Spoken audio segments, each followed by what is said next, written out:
번 더 아멘으로 하나님을 예배하고 나아가겠습니다. 할렐루야.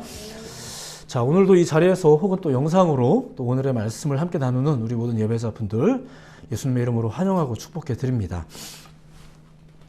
자, 오늘 나눌 말씀의 주제는 이런 거예요. 하나님이 당신을 믿는 사람들에게 가르치신 신앙이 이제 있잖아요. 많이 있잖아요. 그 중에서 거의 손꼽히는 중요한 주제임에도 불구하고 생각보다 오늘날 우리 예배자들에게 많이 다루어지지 않는 것들, 교회에서 생각보다 또 많이 가르치지 않는 그런 내용입니다. 자, 성경을 보면 하나님이 우리에게 무언가를 해라라는 것보다 무언가를 하지 말라라는 말이 사실은 더 많습니다. 저는 사실 이런 이야기를 몇 번 드린 적이 있는데 10계명만 보아도 알 수 있어요. 10가지 계명 중에 8가지가 하지 말라입니다. 그러니까 무언가를 독려하기보다 무언가를 진정시키는 것들이죠. 예. 왜 그렇게 하셨을까? 결론적인 걸 보자면은 하나님이 그렇게 하신 이유는 그렇게 해야 하나님의 사람들로서 순전하게 살 수 있기 때문에 그런 거예요. 그래서 이런 중요한 규칙을 공포한 거죠. 근데 그 규칙을 보니까 어떻더라? 8가지가 진정시키는 거라는 거죠. 계속 넌 잘할 수 있어, 뭐 해봐, 뭐 이게 아니라 잠깐만 멈춰봐, 뭐 이런 내용들 다. 제가 예전에 청년 사역을 할 때 그 나름대로의 원칙이 있었는데 그게 뭐냐면은 청년부 신입생들한테는 사역을 안 맡기는 거였었어요. 청년들이 교회 일보다도 예배를 먼저 배워야 한다는 생각 때문이었는데 사실 군소교회들은 이제 할 일이 굉장히 많습니다. 그래서 청년들이 이제 헌신할 기회도 많고 또 교회도 청년들이 야, 너 이제 청년부 됐구나 이러면은 괜히 뭐 하나 좀 했으면 좋겠고 또 실제로 많이 부르기도 합니다. 때로는 교회에서 그렇게 봉사하는 것이 신앙생활에도 뭐 유익하다 뭐 이렇게 말하는 경우도 있는데 뭐 일면 맞는 말인 것 같아요. 근데 이제 제가 아니어도 사실 그렇게 청년들에게 일을 시킬 사람들은 많았기 때문에 저는 그냥 이제 한 가지 청년들이 일 자체보다 예배에 집중했으면 하는 바람으로 저는 사역을 이제 했죠. 처음에는 저의 이런 생각을 우리 청년들이 되게 좋아했었어요. 되게 좋아해서 일단은 교회에 가도 이제 일 안 시킨다고 하니까 다 좋아하더라고요. 좋아하는데 이제 그동안 많이 치였던 모양이죠. 이제 좋아했어요. 근데 이제 조금만 시간이 지나고 나면 굉장히들 힘들어했어요. 아니 아무것도 안 하는데 뭐가 그렇게 힘든가 싶었는데 봤더니 이 친구들이 이미 너무 일에 다 익숙한 거예요. 교회에서 아무 봉사도 안 하면서 예배만 집중하는 게 너무 힘들대요. 이게 도대체 무슨 경우일까? 우선은 그게 안 익숙한 거예요. 이게 굉장히 심각한 문제죠. 우리가 교회 생활은 꽤 오래 한 것 같은데 생각보다 전적으로 예배에 집중하는 것은 잘 못해요. 왜냐하면 우리가 생각보다 그렇게 예배를 온전하게 드려본 적이 없기 때문에 그렇습니다. 그저 교회 예배 어떤 요소들에 참여하는 거, 뭐 방송팀으로, 찬양팀으로, 뭐 여러 가지가 많이 있단 말이에요. 참 귀한 사역들인데 그런 것들을 참여하는 것이 곧 예배다라는 인식들이 그냥 몸과 생각에 새겨져 버린 거예요. 그게 나 했다는 거죠.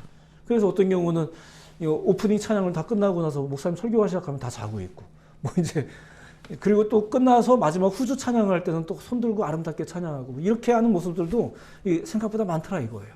그러면서도 우리의 마음속에 굳건한 마음이 있죠. 나는 뭘 했다? 예배했다. 이게 우리 가운데 너무 자연스럽게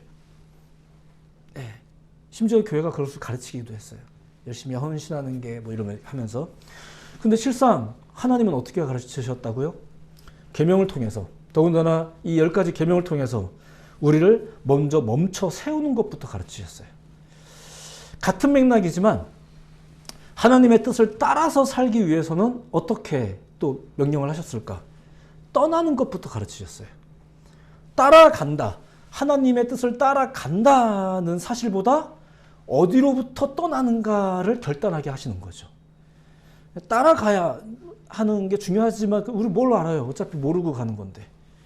그러니까 우리가 어디로 가는데요? 이런 걸 질문할 게 아니라 내가 뭘 버려야 되는데, 내가 어디로부터 떠나야 되는데 이거를 결단하는 게 사실은 중요했던 거죠. 그렇게 하나님은 우리가 하나님의 순전한 백성이기 위해서 멈추는 것부터 그리고 우리가 하나님의 백성으로서 삶을 살아내기 위해서는 떠나는 것부터 이렇게 가르친 거예요. 믿음의 조상이라고 불리게 된 아브라함도 바로 그 떠나는 것부터 배웠습니다. 나름대로 집안이 잘 나가던 집안이었거든요. 근데 하나님이 그를 떠나게 만들죠. 이게 성경 초반부터 지속적으로 하나님이 우리를 가르치시는 내용이었습니다. 저는 여러분들에게 지난 몇 주 동안 성령 강림을 경험한 사람들이 소위 새로운 룰을 가지게 되었다, 이런 내용을 이제 설교를 했었어요. 이 새로운 룰을 따라서 살았던 그 사람들은 그 새로운 룰에 대해서 알고 그것을 잘 실천하기만 한 건 아니에요. 그러니까 새로운 룰이 주어졌다는 얘기는 그게 뭐예요? 잘 배우고 뭐 반드시 다 잘 지켜내, 잘 지키고, 뭐 당연히 이것도 중요하지만 그 새로운 룰을 잘 지키고 따르기 위해서, 또 그렇게 살기 위해서 그들이 앞서 했던 것은 뭐냐면은 기존의 룰을 버리는 것부터 한 거예요. 예, 그게 사실 굉장히 중요한 문제죠. 사람들은 대부분 바로 그 부분에서 난처함을 겪습니다. 아, 이거 왜 버려야 되나부터 해서, 아, 이거 새로운 룰을 지키는 게 안 익숙한데, 불편한데, 기존의 룰이라는 것은 익숙한 룰이거든요. 심지어 그것이 틀렸다고 해도 우리가 익숙하면은 그 틀린 걸 쉽사리 고치질 못합니다. 아, 이거는 많이 먹으면 안 좋은데라는 걸 알면서도 이게 익숙해진 사람들은 이게 쉽게 안 끊어지는 거랑 비슷해요. 그러니까 기존의 룰이라는 것은 익숙한 룰이에요. 그러니까 못 버리는 거예요. 그걸 버리면 즉각적으로 체감되는 게 뭐죠? 불편함. 아무리 그게 옳다고 해도, 아무리 그게 진리라고 해도 불편한 걸 어떻게 해요? 불편한 걸. 그게 싫은 거죠. 그래서 나름대로 이렇게 믿음이 있는 분들 중에 합리적인 제안을 하시는 분들도 계세요. 뭐냐면은 이런 거죠. 그럼 다 잘하면 되지 뭐. 다 잘하면. 다 열심히 하면 되는 거 아니에요? 교회에서는 교회 방식대로 열심히, 또 세상에서는 세상의 방식대로 열심히. 실제로 제가 가르쳤던 청년들 중에서도 저한테 너무 어렵다고, 그게 차라리 낫다고 하면서 너무 열심히 살았던 친구들이 있었어요. 정말 열심히 살았어요.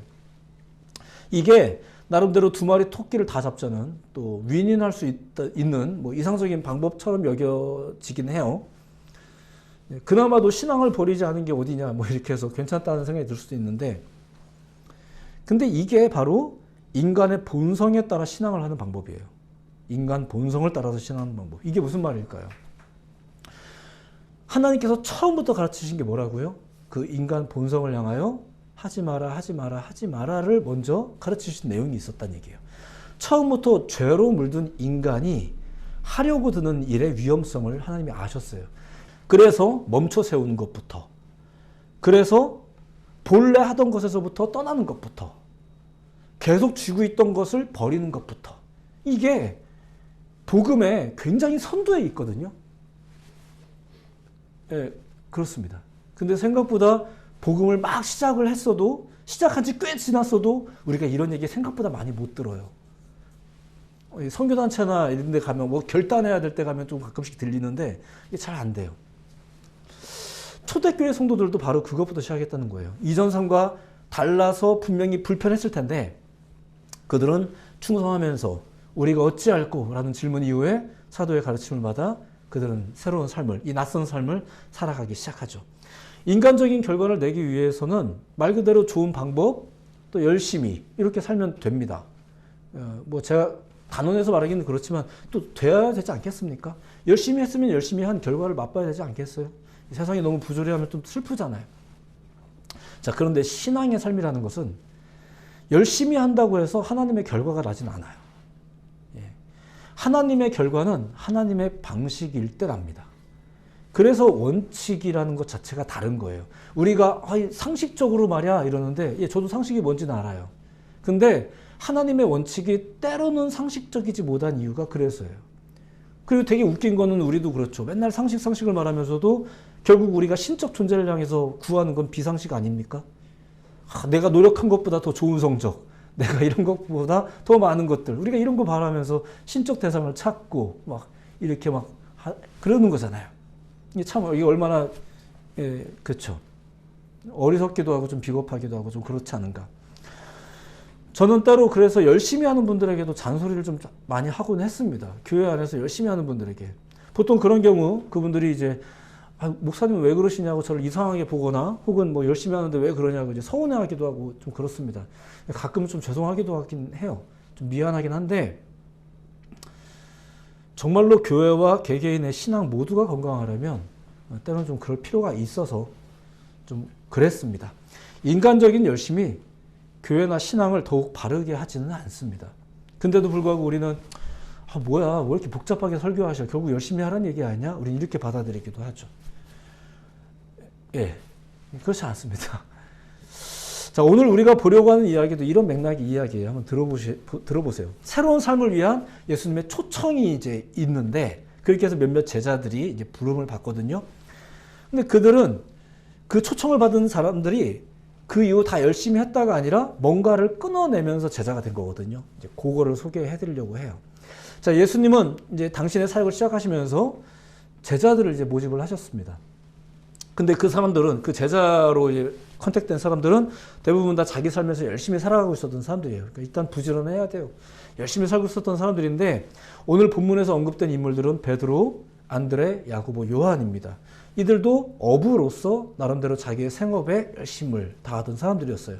자, 그렇게 열심히 일하고 있다가 그런 자기의 삶의 현장에 예수가 딱 등장을 한 거죠. 그러면서 명령 같은 제안을 툭 던집니다. 그게 뭐예요? 나를 따라오라. 자, 이 말 때문에 그들의 그 평범하고 고요했던 일상이 조금 소란스러워지기 시작합니다. 먼저는 바다에 그물을 던지고 있던 베드로와 그의 형제 안드레를 부르신 내용이 있었어요. 당시에 그들이 이 예수라는 인물에 대해서 아예 모르지는 않았습니다. 왜냐하면 예수님은 동네에서 급격히 유명해지고 있었던 좀 독특한 인플루언서였기 때문에 이제 굉장히 유명한 분이셨어요. 동네에. 요즘에 막 한참 센세이션을 일으키고 있는 분이잖아요. 그런데 당시 세계관에 따르면, 그들의 세계관에 따르면 이렇게 뭔가 훌륭한 존재들에게는 자연스럽게 제자들이 꼬이기 시작했어요. 그리고 실제로 이제 베드로의 형제 안드레, 이 안드레는 세례 요한의 제자였었습니다. 그러니까 세례 요한이 안드레에게 나를 따르라 한 건 아니고요. 안드레가 저분 대단한데 이러면서 자기가 따라다닌 거예요. 나는 저분한테 배울래 이러면서 제자가 되죠. 그 시대가 또 여러분들이 알고 있는 그 철학의 시대였기 때문에 그 많은 철학가들의 제자들이 또 있었지 않습니까? 이렇게. 그러니까 이 안드레도 그 세례 요한의 제자, 스스로 제자가 된 사람이에요. 세례 요한이 부른 건 아니고요. 나름 그것도 열심이죠. 혼자 알아서 제자가 된 거니까 대단한 열심이에요. 자, 그런데 이 안드레도 예수님의 부름을 받으면서 소위 예수님의 제자가 됩니다. 자, 이번 것은 자기가 스스로 된 게 아니라 불러서 된 겁니다. 그죠? 근데 이제 어쨌든 결과로 본다면 이런 거죠. 그가 세례 요한의 제자였다가 예수님의 제자로 갈아탄 거잖아요. 그러니까 자기가 존경하던 세례 요한을 떠나서 예수님을 따른 거예요. 베드로도 마찬가지죠. 예수님의 부름을 받아서 어떻게 했다고요? 그들이 곧 그물을 버려두고 예수를 따르니라. 따랐죠. 뭔가를 버리고 따라요. 그물과 배도 버리고 따르고 내가 원래 존경하던 스승도 버리고 따라요.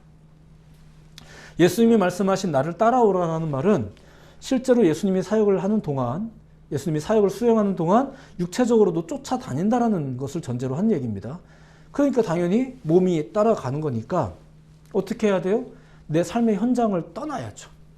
떠나야 따라가는 겁니다. 본래 자기가 동의하고 존중해서 자발적으로 따르던 세례 요한을 떠나고 부르심에 순종해서 예수님의 제자가 된 사람이 그 안드레. 예. 자, 그런 안드레의 또 권면을 받아서 함께 자신들의 삶의 현장까지 떠나게 된 사람이 베드로. 자, 이런 내용이에요. 그러면 이렇게 떠날 때 또 그냥 떠나요? 잠깐 중간에 말씀드렸지만 그냥 떠나는 게 아니에요. 떠나기 위해서는 가지고 있던 것을 버려야 제대로 떠나요. 어부였던 그들이 예수님을 따르면서 뭘 버렸겠어요? 첫 번째는 바다를 버리는 거죠. 바다는 어부들이 노력만 한다면 얼마든지 결실을 안겨주는 현장이에요. 그런 현장들이 있잖아요. 아무리 노력해도 아무것도 안 나오는데 거기 누가 가서 살고 싶겠어요. 근데 내가 노력만 한다면 얼마든지 결실을 안겨주는 곳, 현장, 거기가 바다예요. 그 바다를 버리고 떠나죠. 또한 그물과 배를 버리고 따랐어요. 그물과 배는 또 어부들의 또 삶의 결실을 맺게 해주는 중요한 도구입니다. 마치 그런 거랑 비슷해요. 군인이 전쟁 나가기 전에 자기 몸에 두르는 칼과 방패랑 비슷해요. 이거 둘러야 자신이 있잖아요. 이거 둘러야 당당하고, 이거 둘러야 뭔가, 예, 그렇죠. 힘이 돋죠. 근데 이거를 다 벗어버리는 거예요. 마치 여호수아에게 말씀하시기를 네가 맨발로 그 땅을 밟아라라고 명령하셨던 것처럼. 우리는 저도 이제 필리핀에 갈 때 미리 갔거든요. 미리 가서 집도 구하고 차도 구하고 맨발로 그냥 무조건 가서 살 수 없잖아요. 그러니까 나름대로 준비하려고 갔었는데 하나님이 그것도 이제 다 벗어버리게 하시고 정말로 맨발로 이제 사역을 시작하게 하셨는데 그런 거죠. 이거 없으면 되게 불안합니다. 당당하지가 못하죠. 난 아무것도 가진 게 없는데. 그런데 하나님은 그 상태에서 떠나게 하는 거죠.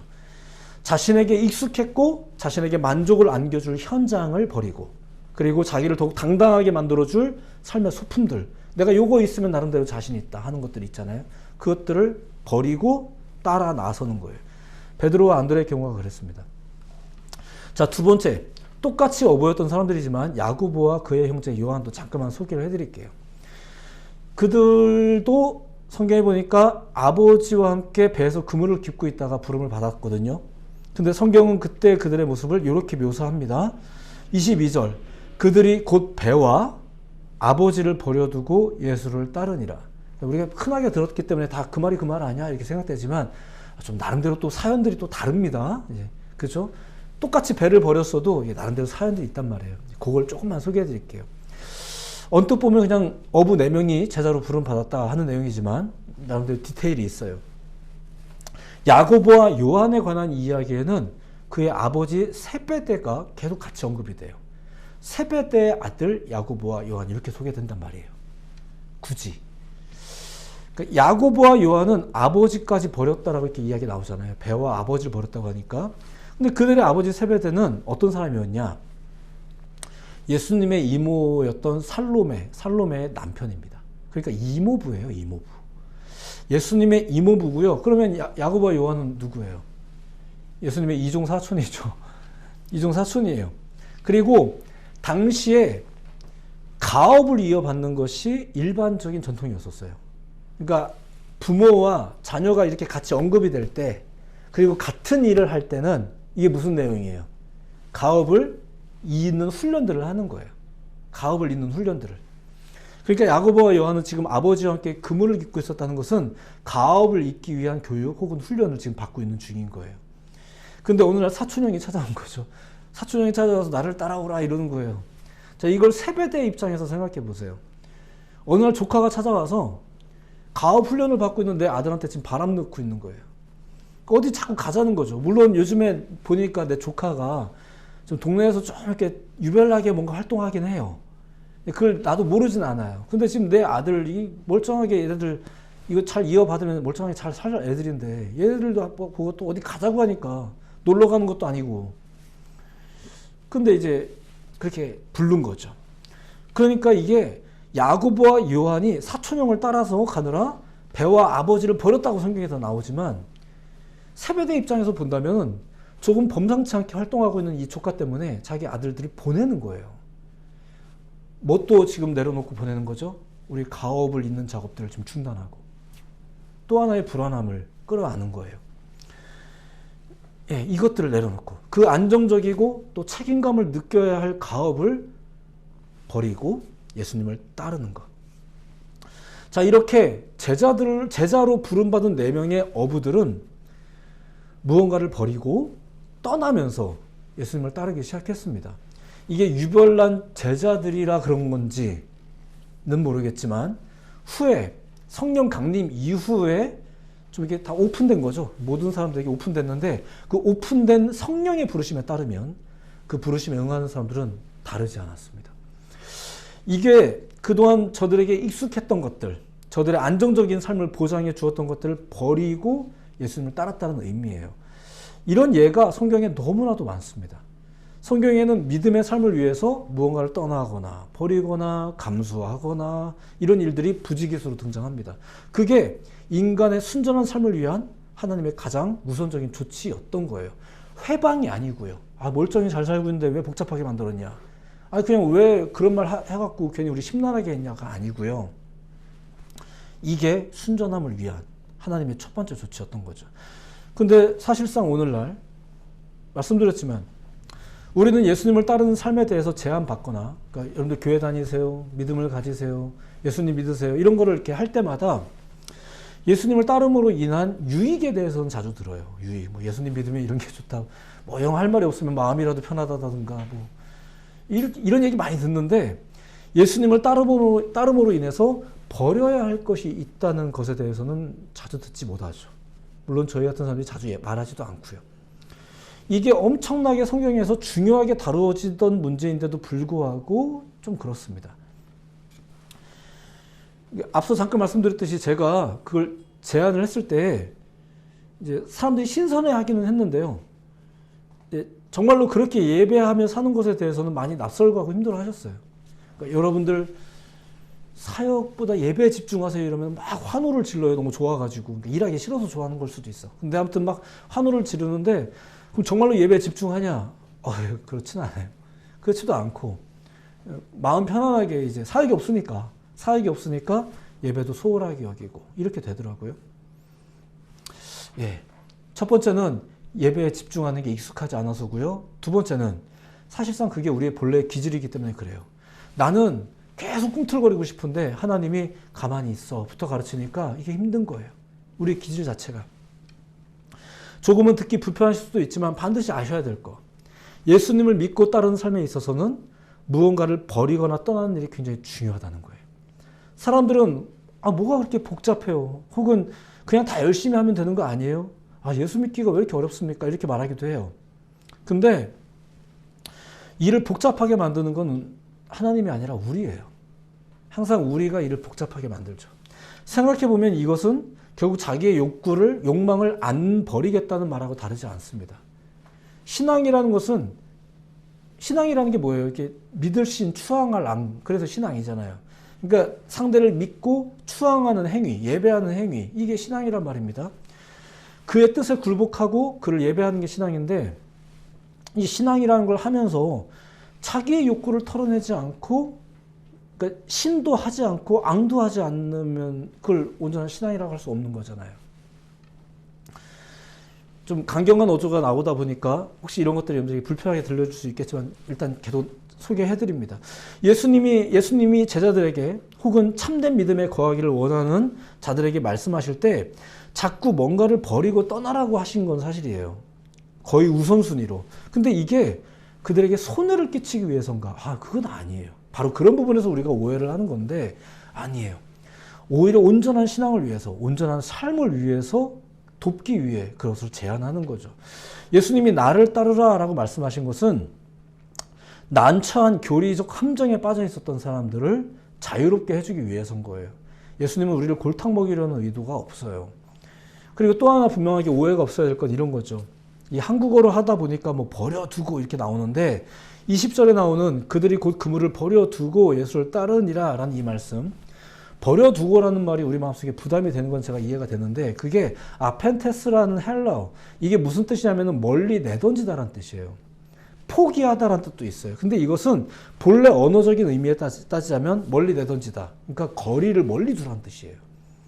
그리고 포기하다라는 말은 완전히 이것을 없이 하라는 뜻이 아니라 그 어떤 소유를 자기 삶의 메인이 되지 못하게 하라는 뜻이거든요. 그 무엇을 메인이 되게 하라는 뜻일까요? 그게 예수예요. 그래서 예수가 메인인 사람들은 뭔가를 포기하라는 뜻이에요. 이거는 그러니까 본래 의미에 따지자면 이거를 모든 것을 영원히 포기해 버려야 된다. 너는 앞으로 그걸 누리지도 마. 이런 뜻이 아니고요. 우선순위에 대한 문제예요. 먼저 추구해야 될 것. 예수님을 따르는 제자들, 믿음의 사람들을 향해서 바로 이것을 얘기하는 거예요. 삶의 기반 자체를 다 등져버려라. 아예 다 산으로 가버려라. 이런 게 얘기가 아니라 예수님보다 그것들을 더 사랑하지 말고 그것을 위한 먼저 어떤 조치들을 취하면서 예수님을 믿자. 네가 정말로 예배를 가야 된다는 걸 알아? 그러면 약속을 잡지 마. 이거랑 비슷해요. 약속을 안 잡았더니 예배를 드리는 게 아닌 거잖아요. 그러니까 우선순위, 질서, 무엇을 중심으로 삶을 조정하는지를 얘기하는 거죠. 그걸 얘기한 거예요. 다 버리라는 얘기가 아니에요. 예수님이 아예 구체적으로 말씀하시기도 했는데 지금 소개해드리는 이야기는 오늘 본문 내용에 이어져서 마지막에 나온 내용이에요. 마태복음 6장 내용이거든요. 이런 내용이에요. 아마 들어보셨을 거예요. 그런즉 너희는 먼저 그의 나라와 그의 의를 구하라. 그리하면 이 모든 것을 너에게 더하시리라. 그분의 계획이 지금 어떤지 아세요? 여러분들 골탕 먹이는 게 계획이에요? 여러분들 가난하게 만드는 게 계획이에요? 아니죠. 먼저라고 말씀하세요. 그리고 이 모든 것을 너에게 더하시리라. 이 모든 것이 너에게 있어야 될 줄을 주께서 아시느니라. 이 계속 말씀하고 계시거든요. 절대로 여러분들이 손해보는 걸 하나님이 원하지 않으세요.